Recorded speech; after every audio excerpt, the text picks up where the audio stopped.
मुंबईसारख्या गजबजलेल्या शहराच्या एका कोपऱ्यात निसर्गाच्या सान्निध्यात वसलेला स्नेहसंबंध.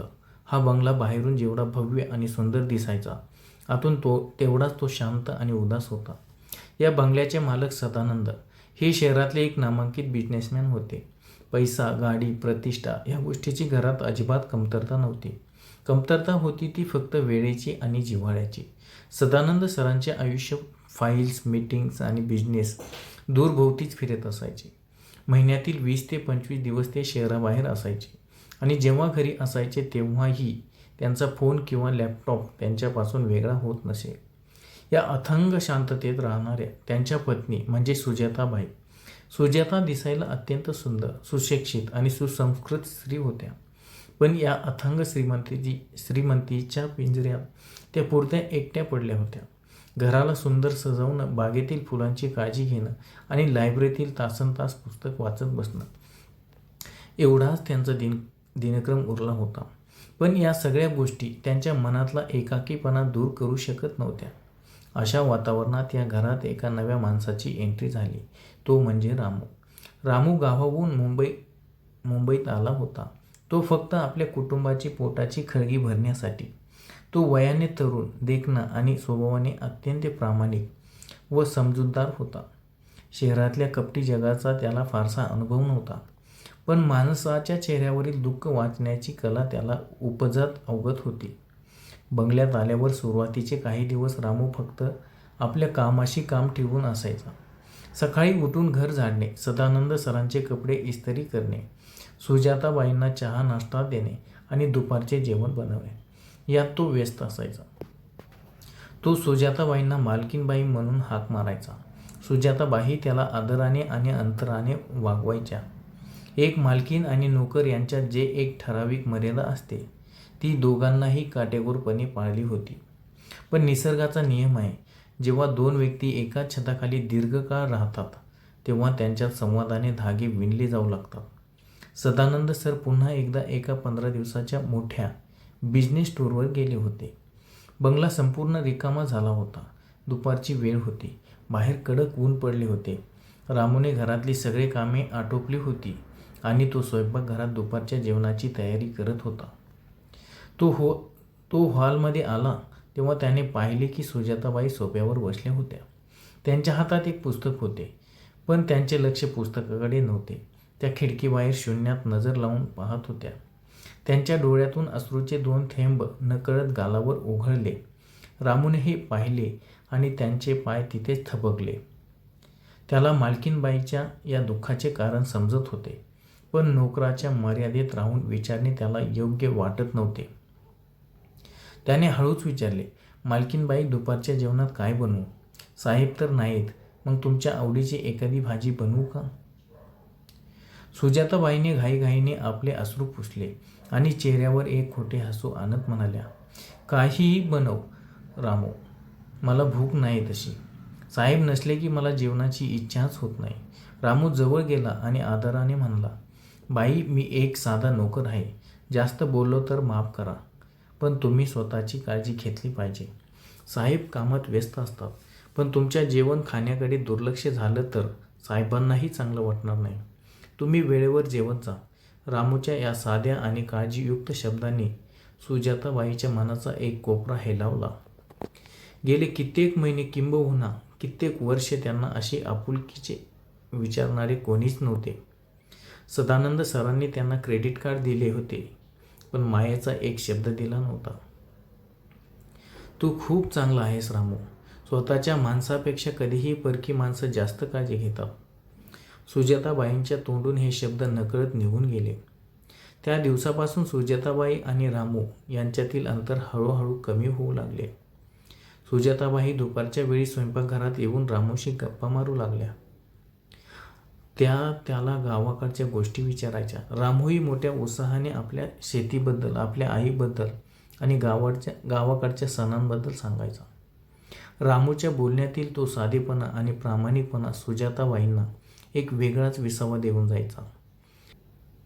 पण हे बदलत चाललेले वातावरण शेजारच्या लोकांच्या नजरेतून सुटत नव्हते. सदानंद सर घरात नसताना भर दुपारी बंगल्याचे मुख्य दरवाजे बंद असायचे. रामू आणि सुजाताबाई एकत्र बागेत फिरताना दिसायचे. बाजारातून सामान आणताना रामू नेहमी सुजाताबाईंच्या पसंतीचा विचार करायचा. सोसायटीतील स्त्रिया आणि वॉचमन यांच्यात कुजबूज सुरू झाली होती. काय ग, सदानंद सरांच्या घरात काहीतरी गडबड वाटते ना?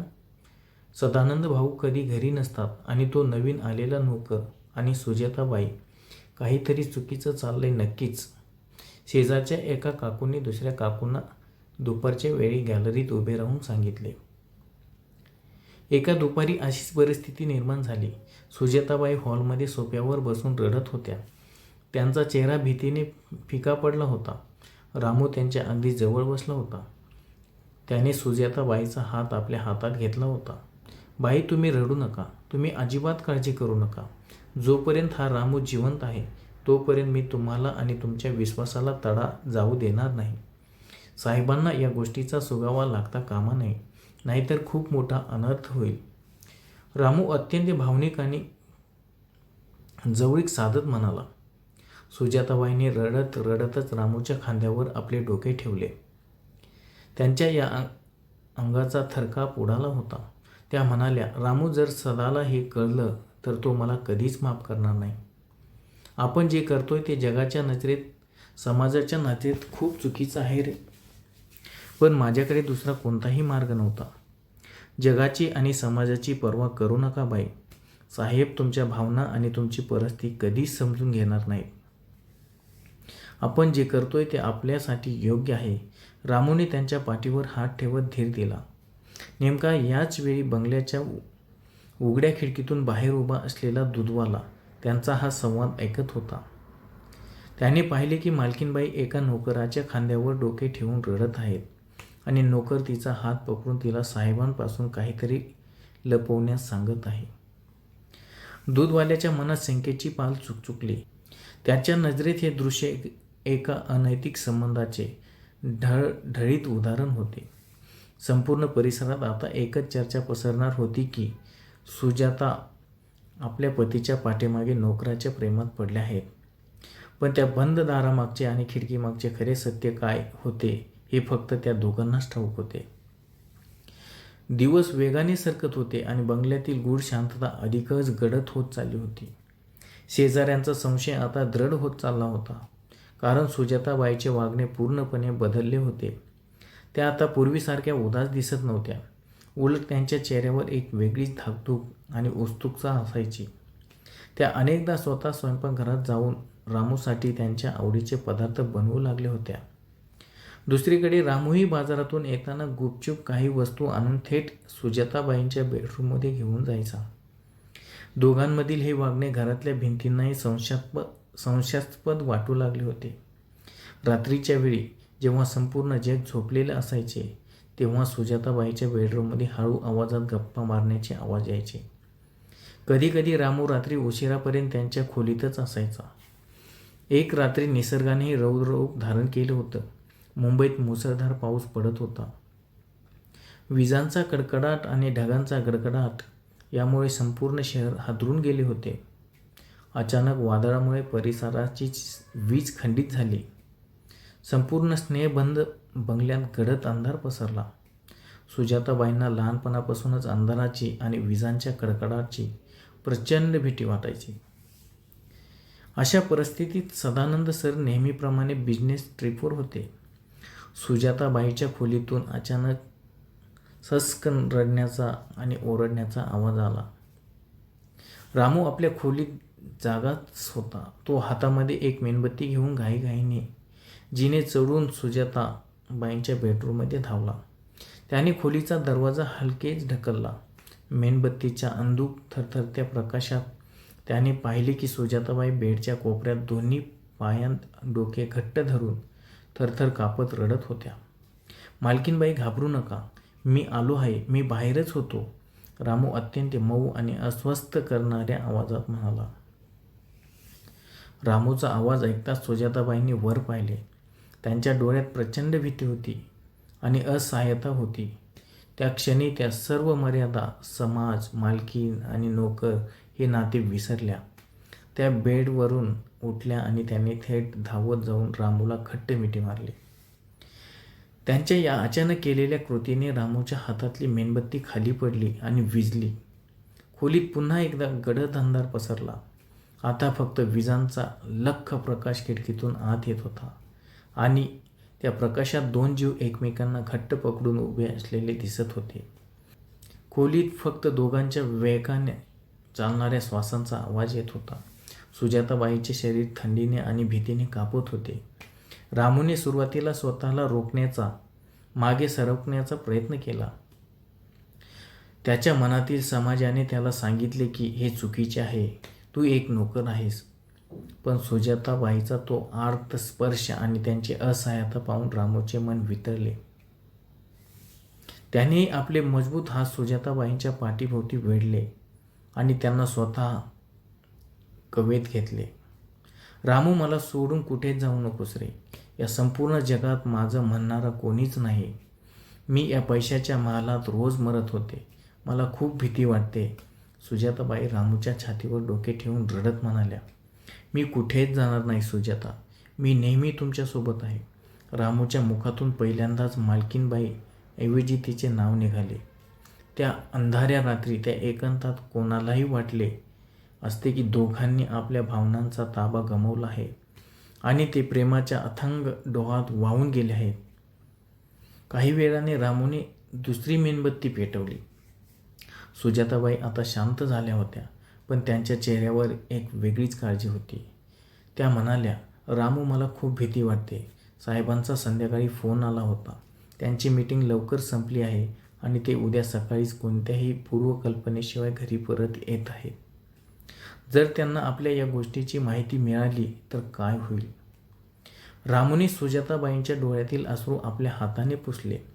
त्यांच्या या स्पर्शात एक अनामिक जवळीक होती. तो म्हणाला, सुजाता, धीर धरा. उद्या सकाळी साहेब येण्यापूर्वी आपल्याला हे सगळं लपवावं लागेल. आपण जे काही गेले अनेक दिवस या घरात लपून ठेवलं आहे ते साहेबांच्या किंवा इतर कोणाच्या हाती लागता कामा नये.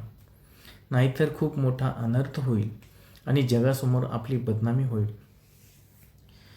दोघांनीही वेळ न घालवता रात्रीच्या त्या 2:30 वाजता सुजाताबाईंच्या खोलीतील कपाटामागे मोर्चा वळवला. कपाटाच्या मागे एक गुप्त लॉकर बनवले होते.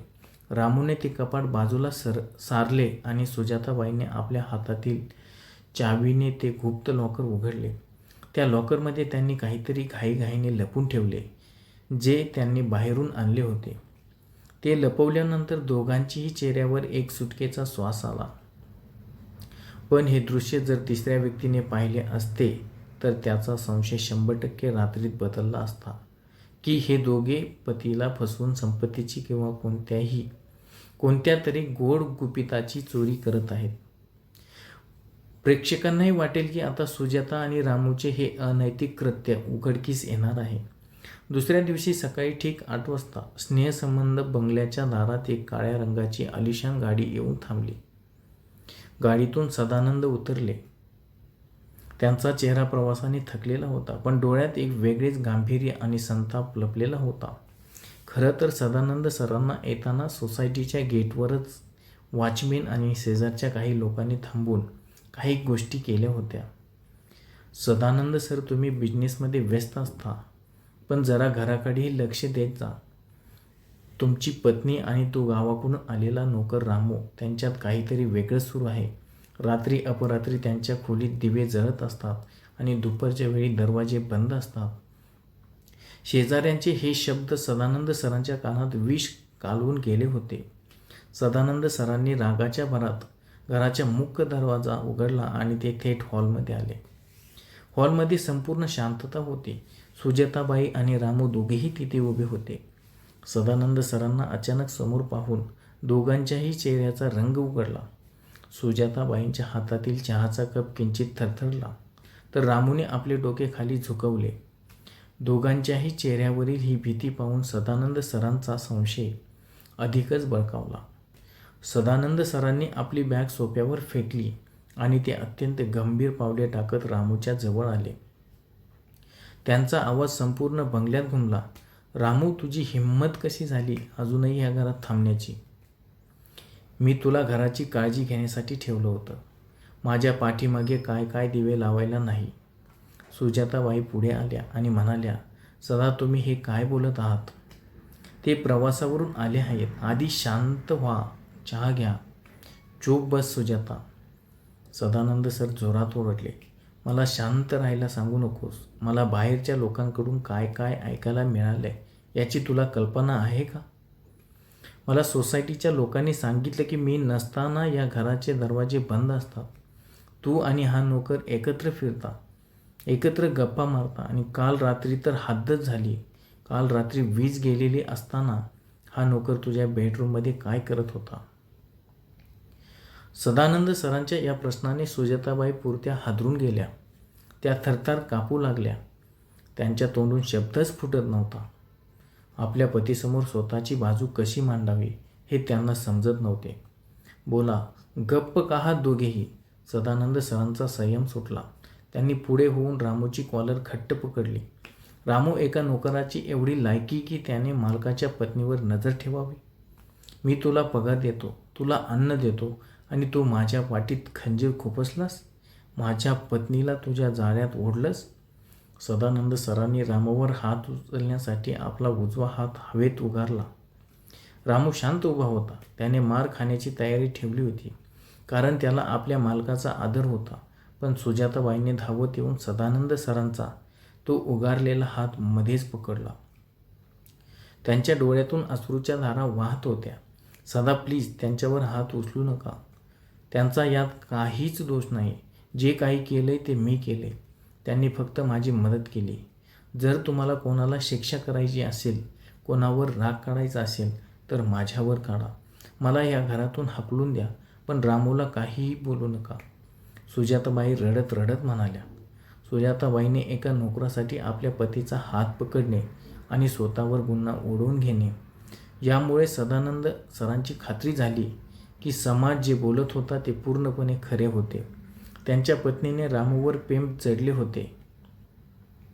मला विश्वास नाही बसत सुजाता, सदानंद सर अत्यंत दुःखी आणि संतप्त आवाजात म्हणाले. मी तुला काय कमी पडू दिलं होतं?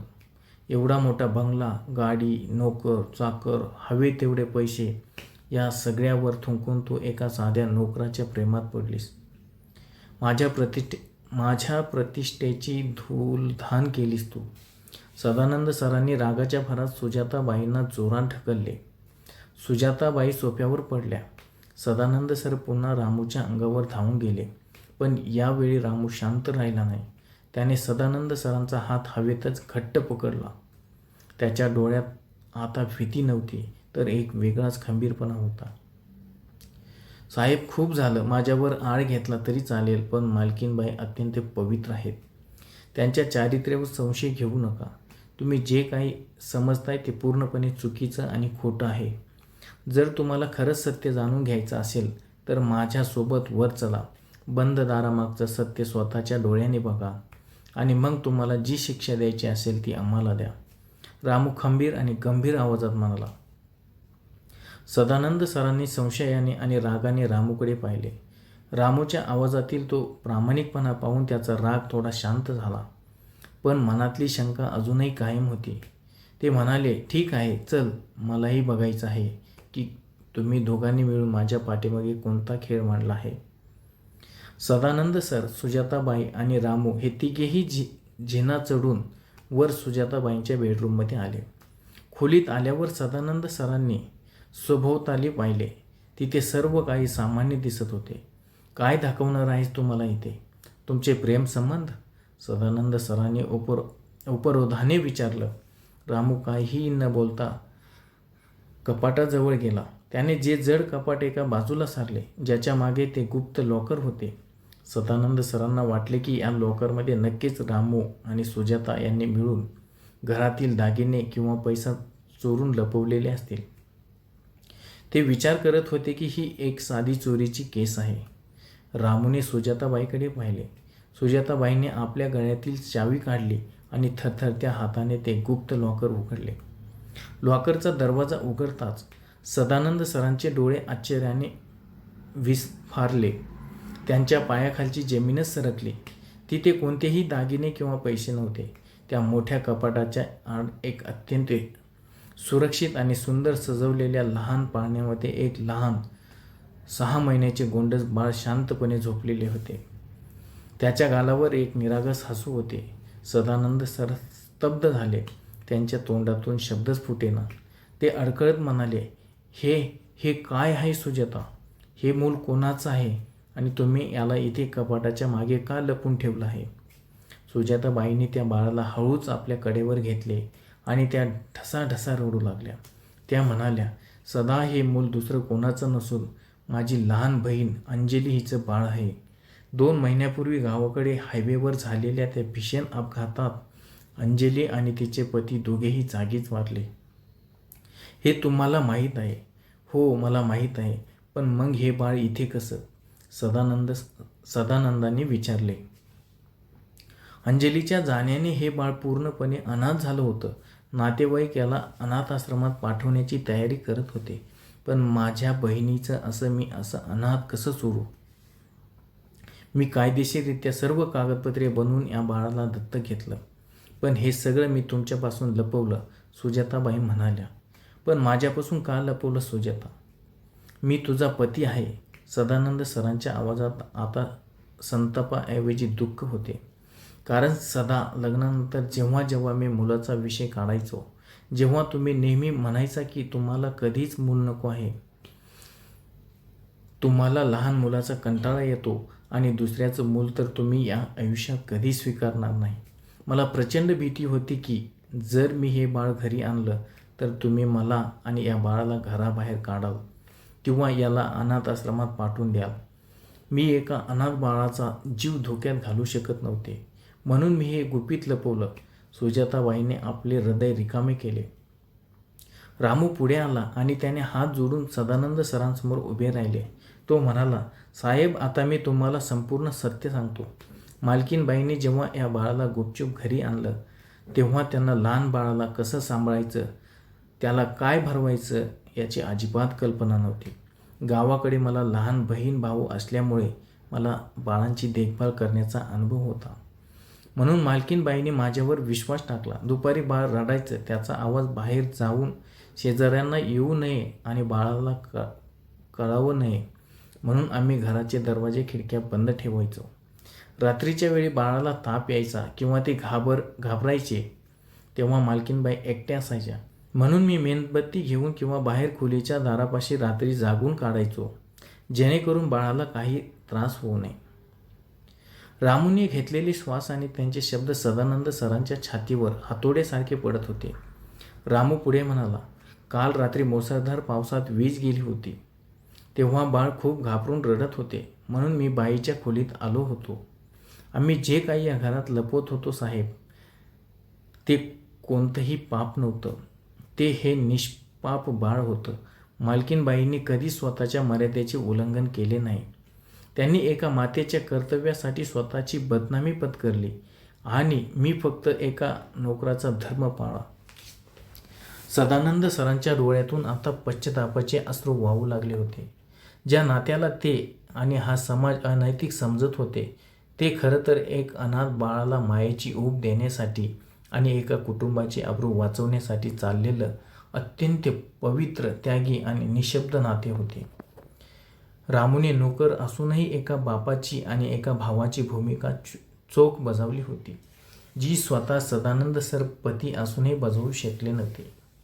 सदानंद सर पुढे झाले आणि त्यांनी थेट रामूचे दोन्ही हात आपल्या हातात घेतले. एका करोडपती माणसाने एका साध्या नोकरासमोर आपले डोके झुकवले होते. रामू, मला माफ कर रे. मी माझ्या संशयाच्या अंधारात एका देव माणसावर एवढा मोठा आळ घेतला. तू नोकर नाहीस, तू या घराचा रक्षक आहे. सदानंद सर ढसाढसा रडले. त्यांनी मागे वळून सुजाताबाई आणि त्या लहान बाळाला आपल्या मजबूत कवेत घेतले. सुजाता, मला माफ कर. मी पैशाच्या मागे एवढा धावलो की तुला तुझ्या मनातील मातेची हाक ऐकू आली नाही. हे बाळ अनाथ नाही. आजपासून हा सदानंदाचा वारस आहे. मी याला माझा स्वतःचा मुलगा म्हणून स्वीकारतो. घरात आता आनंदाचे आणि समाधानाचे वातावरण पसरले होते. रामूने कोपऱ्यात ठेवलेली आपली छोटीशी कपड्याची बॅग उचलली. त्याच्या चेहऱ्यावर एक सुटकेचे आणि तृप्ततेचे हसू होते. त्याच्या डोळ्यात आनंदाश्रू होते. साहेब, आता बाळाला याचं हक्काचं घर मिळालं आहे आणि त्याला त्याचा बापही मिळाला आहे. या रामूची गरज आता संपली आहे. मला माझ्या गावाकडे निघायला हवं. रामू शांतपणे म्हणाला. नाही रामू, तू कुठेही जाणार नाहीस. तू या घराचा सदस्य आहेस. सदानंद सर आणि सुजाताबाईंनी त्याला थांबवण्याचा खूप प्रयत्न केला, पण रामूने अत्यंत नम्रपणे नकार दिला. तो म्हणाला, नाही बाई, माझं प्रेम आणि माझा कर्तव्यभाव जर खरा असेल तर तो तुमच्या कुटुंबाच्या एकत्र येण्यातच आहे. माझ्यामुळे समाजात उलटसुलट चर्चा झाली. आता मी गेल्यावर त्या चर्चा थांबतील. बाळ मोठा झाल्यावर त्याला सांगा की त्याच्यावर जीवापाड प्रेम करणारा एक रामू मामा होता. रामूने सुजाताबाईच्या आणि सदानंद सरांच्या पाया पडले. पाळण्यातील बाळाच्या डोक्यावर हात ठेवून आशीर्वाद दिला आणि तो आपल्या बॅगसह बंगल्याचे विस्तीर्ण दरवाजे ओलांडून बाहेर पडला. सुजाताबाई खिडकीतून त्याला जाताना पाहत राहिल्या. त्यांच्या डोळ्यातून अश्रू वाहत होते, पण मनात रामूबद्दलचा आदर हिमालय एवढा उंच झाला होता. रामूने निघून जाऊन त्यांच्या नात्याची पवित्रता आणि नैतिकता कायमची जपली होती. रामू मुंबईच्या त्या अथांग गर्दीत कुठेतरी हरून गेला, पण स्नेहसंबंध बंगल्यातच